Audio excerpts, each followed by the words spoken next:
Welcome to Drew Tutorial. If you're new here, special welcome. In this video, I'm gonna teach you how to fix Android battery draining too fast.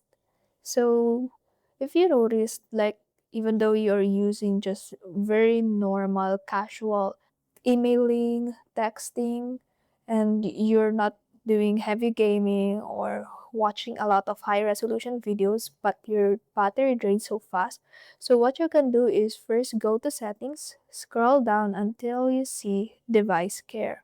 So go to battery, and as you can see, a full charge lasts about 1 day and 5 hours. But what you're gonna do is scroll down and then enable the power saving.